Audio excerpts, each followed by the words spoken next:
Facultad de Medicina, Universidad Autónoma de Nuevo León, Departamento de Embriología. Este video está realizado por el doctor en medicina Norberto López Serna. Vamos a hablar en esta ocasión de anomalías morfológicas de la placenta. Hemos visto en otro video anterior que la placenta tiene dos regiones, dos caras, una cara fetal, la cual distinguimos porque su superficie es brillosa ya que está cubierta por amnios, y vemos también su cordón umbilical, el cual también brilla por el mismo motivo, está cubierto por amnios. Vemos aquí la trama vascular de la placenta y acá pusimos a un lado lo que es la bolsa amniótica. También revisamos que tiene una cara materna. En la cara materna podemos distinguir los cotiledones y entre ellos hay tejido materno que es la decidua basal.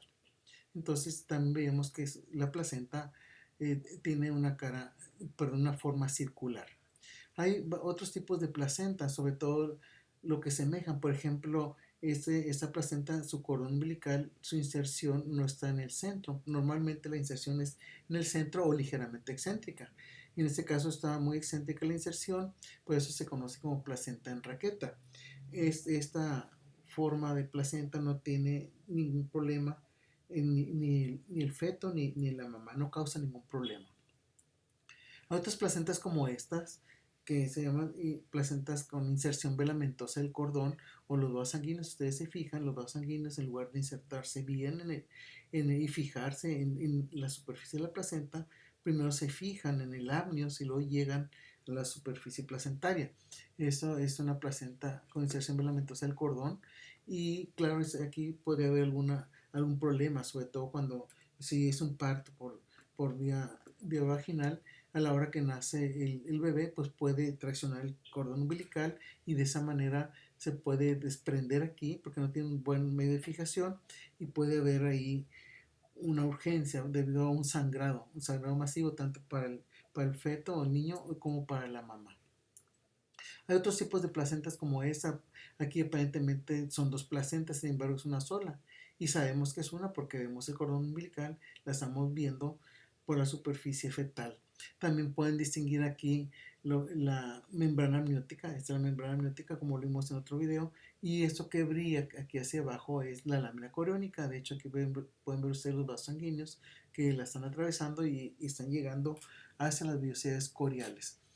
Aquí esta placenta se le llama placenta bipartita porque semejan como dos placentas, realmente es una sola, pero aquí lo más importante es que tiene cotiledones extras. Si ustedes se fijan en la superficie, en la periferia, hay cotiledones extras, y ese sí puede ser un problema, sobre todo si no nos damos cuenta que hay cotiledones extras, porque se pueden quedar en la pared uterina después del parto y entonces crear grandes problemas en la paciente, infecciones, sangrados, etcétera. Por eso es importante reconocer que puede haber esos cotiledones y qué se puede hacer. Esto ya lo analizarán en la área clínica.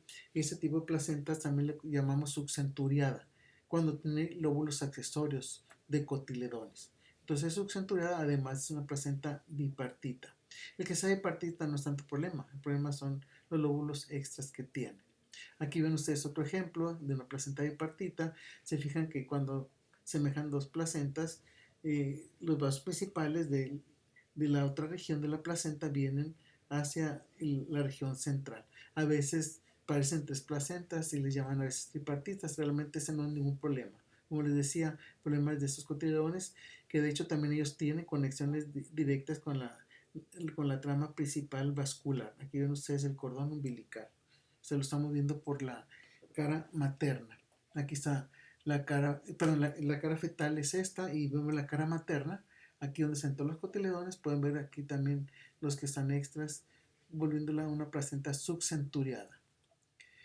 Es una placenta gemelar, y vemos, ¿por qué gemelar? Porque están los dos cordones umbilicales, lo estamos viendo por la cara fetal, pero vemos que aquí hay una separación. ¿Qué quiere decir? Que aquí estos amnios y ese amnios es una bolsa amniótica para una placenta y para la otra. Realmente es una sola placenta, pero hay dos cavidades amnióticas, hay dos gemelos. Entonces una placenta diamniótica monocoriónica, ya que si la vemos por la región materna, en la cara materna, vemos que es una sola. Aquí ven ustedes los cotiledones y los espacios donde están los septos placentarios. Entonces es una placenta monocoriónica, un solo corión, diamniótica, dos cavidades amnióticas. Es una placenta gemelar, desde un embarazo gemelar. Hay ocasiones en que el trofoblasto se altera, sobre todo en el primer trimestre del desarrollo, y deja de funcionar el sincite trofoblasto. Recuerden que el sincite trofoblasto es un tejido que es muy selectivo, lo que tiene que pasar a través de él y que no pasa, o lo que tiene que salir también a través de él. Entonces, esa función empieza a perderla, entra más agua de lo normal y vemos esta situación. Empieza a llenarse las velocidades de agua, principalmente, pierden la forma que tenían recta, la forma cilíndrica, se vuelven esféricas, parecen aquí pequeños racimos de uvas. Eso se llama mola etiforme. Aquí vemos otro ejemplo en el lado derecho de la pantalla.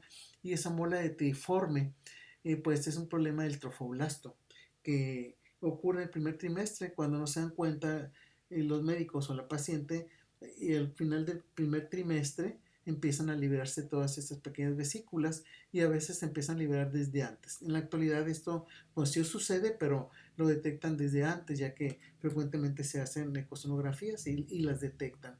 Este es un vaso molar, no llegan a término, de hecho no hay embrión porque en etapas muy tempranas muere y degenera, ya que al llenarse de agua las velocidades, pues ya no le llegan nutrientes al embrión que murió desde mucho tiempo antes. Eso se llama muela etiforme, es una condición, podemos decir que no es nociva, pero sí hay que tener mucho cuidado porque recuerden que el trofoblasto es invasor por naturaleza. Entonces, después de que ocurra esto, se tiene que dar seguimiento a la paciente para ver que no se haya quedado alguna de estas vesículas y que prolifere en la pared uterina. La muela etiforme, por lo tanto, es benigna, pero si se queda el trofoblasto ahí, puede malignizarse y llegar a un coriocarcinoma. ¿Qué otras anomalías puede haber de la placenta? Una adherencia anómala de las velocidades coriónicas, eso se le llama acretismo placentario. Y aquí les pongo un esquema del útero, vamos a ver un acercamiento en esquema de la pared uterina.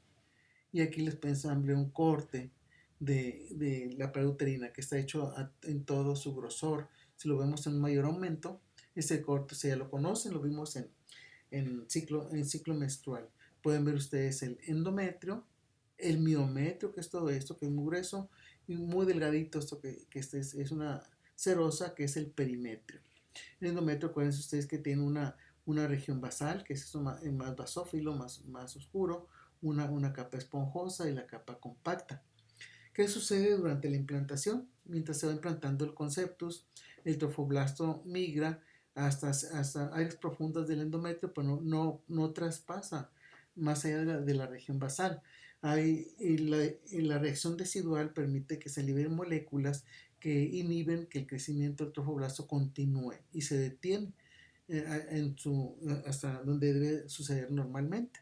Pero a veces el trofoblasto continúa por alguna razón, esas expresiones moleculares no se llevan a cabo y entonces puede haber una adherencia anómala. Por ejemplo, puede haber que el trofoblasto llegue, atraviese la basal y llegue a las primeras fibras musculares del miometrio.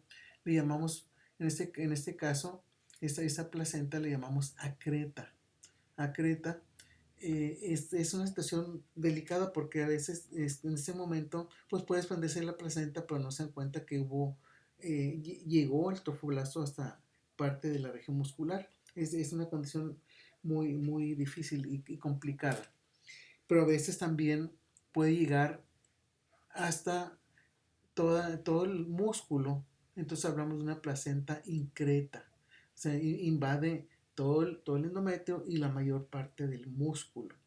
Increta, entonces en esta situación, igual que la percreta es cuando atraviesa toda la pared uterina y de hecho sobresale del útero, entonces esta placenta se llama percreta.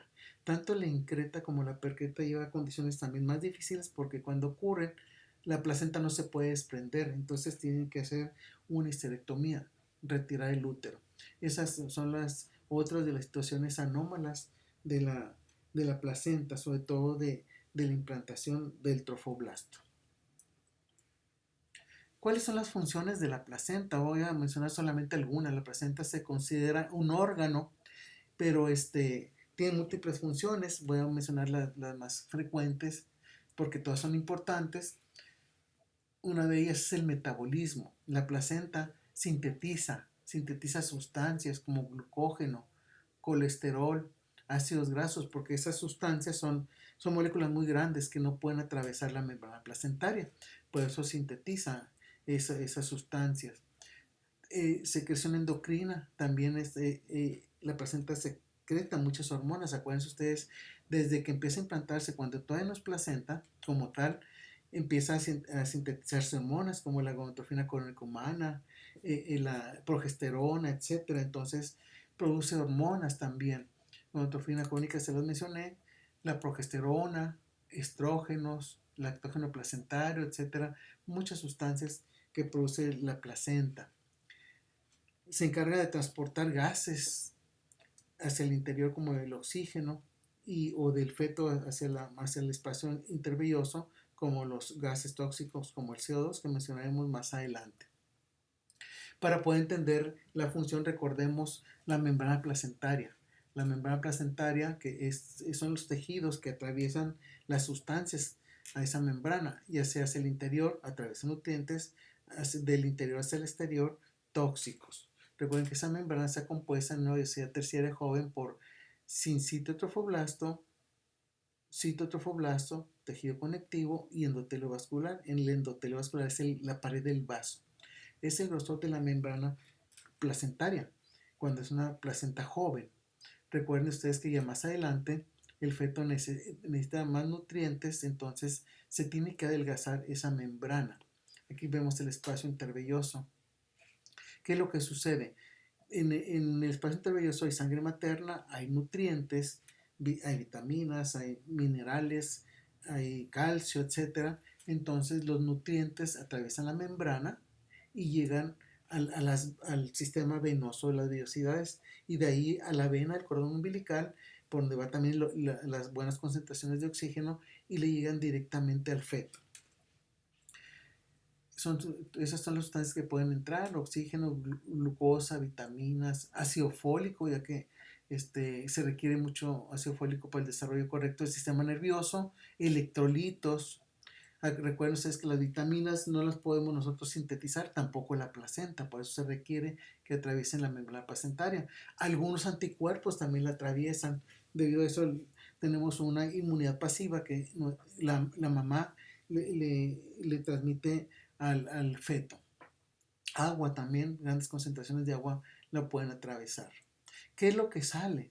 Del sistema arterial salen tóxicos. ¿A dónde salen? Hacia el espacio intervelloso y de ahí a las vénulas maternas para que la mamá elimine esos tóxicos. Por ejemplo, el dióxido de carbono, disculpen por la palabra ahí mal escrita, la urea, el ácido úrico, bilirrubinas, todo eso son tóxicos que se van a esta región y el organismo materno elimina esas sustancias.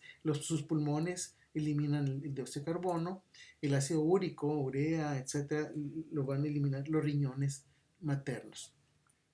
Aquí vemos la inmunidad que puede transferir la mamá al feto. Es contra algunas enfermedades, no contra todas, como la difteria, la viruela, el sarampión, etc.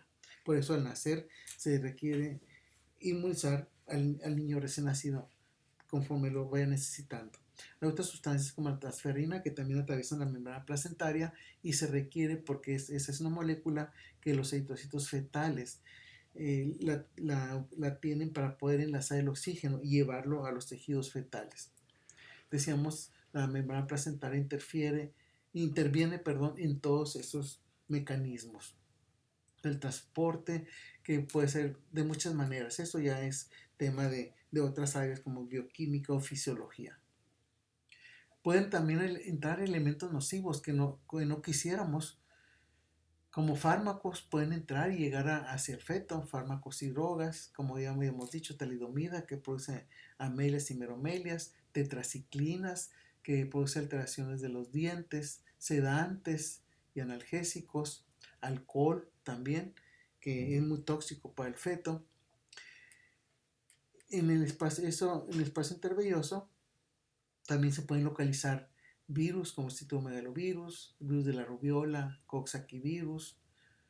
Todas esas sustancias pueden atravesarlo y poder alterar el desarrollo del feto. Son algunos ejemplos. Otros agentes infecciosos como las bacterias, el Treponema pallidum, el Toxoplasma gondii, también lo pueden atravesar. Entonces, esas son algunas de las funciones de la placenta. Muchas gracias.